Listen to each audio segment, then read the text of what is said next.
चलो भैया, ये तो अच्छी बात है कि किसी बहाने टीवी वाले यह तो समझे कि भैया टीआरपी और व्यूज सिर्फ और सिर्फ अब यूट्यूब के द्वारा ही मिल सकता है इनको, क्योंकि अब यूट्यूबर में इतनी पावर आ चुकी है भैया, पूरा सिस्टम हिला सकता है। पूरा सिस्टम बहुत हल्के में ले रहे थे भैया यूट्यूबर को और बेइज्जती कर रहे थे साले की। पूरा सिस्टम अपने में कर लिया भैया यूट्यूबरों ने, जहाँ टीवी एक्टर घुस घुस के अपनी तारीफदारी और अपना ही पूरा नेपोटिज्म का गेम खेल रहे थे ना अपने ही में। अब पता चला कि भैया ऐसे नहीं चलेगा गुरु, सारी दुनिया चूतिया नहीं बैठी है, सब में दिमाग तो भरा हुआ है भैया। ना तो भैया ओटीटी में अब ये हुआ कि भैया फुकरा इंसान तो थे ही, जिसको इतना सपोर्ट तो मिल ही रहा था, इतनी टीआरपी मिल ही रही थी यूट्यूब और बाकी तरफ से। तो अब भैया डाल दिया है एल्विश यादव को पूरा भैया सिस्टम हिलाने के लिए। एल्विश यादव बता दूं कि आपको नहीं पता होगा, लेकिन तभी बता देते, तगड़ा इंसान, एकदम बढ़िया इंसान है, चिल बंदा है। अब दिक्कत आ जाती है पूजा भट्ट पर, क्योंकि फुकरा के साथ जब था, खाली जब फुकरा थे तब चांसेस था कि पूजा भट्ट जीत सकती हैं, क्योंकि इनके पॉइंट में दम भी होता है और ये एकदम क्वीन की तरह रहती भी हैं, समझे। लेकिन अब दोस्ती हो गई है फुकरा और एल्विश की, जो कि पहले भी मिल चुके हैं, इनका कोलैब पहले भी एक बार हो चुका है, तो मतलब एकदम जिगरी जिगरी मिल चुके हैं। तो भैया पूजा भट्ट के चांसेस थे, क्योंकि जब फुकरा अकेले था तो पूजा भट्ट ऐसे वैलिड पॉइंट्स और ऐसा अपना भौकाल जमाती थी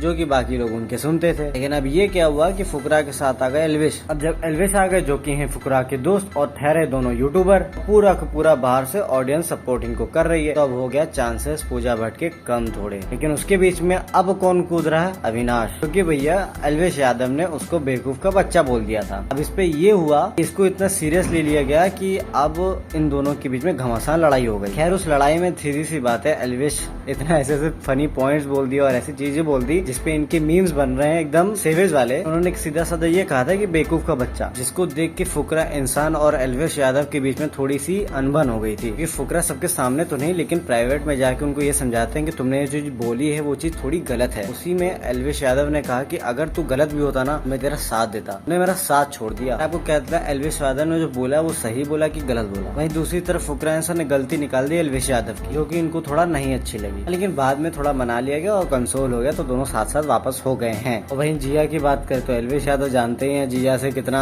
नफरत करते हैं, एक तरह से कह दिया जाए, जो डायरेक्ट बोलते नहीं है लेकिन अपोज करते हैं, समझे। फुकरा इंसान ने दोस्ती कराई थी जिया की उनसे, आप देख सकते हैं जिया कितना माइंड गेम खेल रही है, जिसके पास ज्यादा कुछ होता है तुरंत फ्लिप मार जाती है, लेकिन तब भी फुकरा इंसान के अंदर से इतना काइंड हार्टेड बंदा है कि उसने दोस्ती कराई एल्विश यादव से उल्टा। और ये चीज भी गलत हुआ है कि फुकरा इंसान की जो दोस्त मनीषा है उसको ऐसा चीज बोला गया कि वह लड़कों से ज्यादा चिपकती। खैर ये चीज कैरेक्टर पे उगली हो जाती है, लड़कियों का अलग केस होता है, लड़कों का अलग शरीर होता है, ठीक है। लड़कों पे जब बोला जाता है तो ये हंसी मजाक में ले लिया जाता है, लेकिन लड़कियों का ये चीज सीरियस मैटर होती है। तो ऐसा जिसने भी बोला मैं जानता हूँ, लेकिन उसने बहुत गलत बोला है। बात करें एल्विश यादव की, जो ये बोला कि बेवकूफ का बच्चा, तो ये सीधी सी बात मैं बताऊँ 100% वैलिड होना चाहिए। देखो MC स्टैन थे, MC स्टैन ने तो कितनी माँ बहन की गाली करी है, कितनी माँ बहन की गाली की है और क्या क्या बोला है, यहाँ तक कि लड़कियों तक बोला है। तो उनको कैसे वो विजेता बने ये बता दो बस। इतना सब चीज बोला गया है, इतना करा गया है, लेकिन तब भी कैसे विजेता बने ये मेरे को बस एक चीज का जवाब चाहिए। उस बंदे को तो खुद नहीं पता उसके आसपास पड़ोस में हो क्या रहा है, लेकिन तब भी वो जीता बैठा था। ये कैसे? सब ऑडियंस की वजह से। ठीक ऐसे ही होगा फुकरा और एल्विश का, लेकिन इन लोग को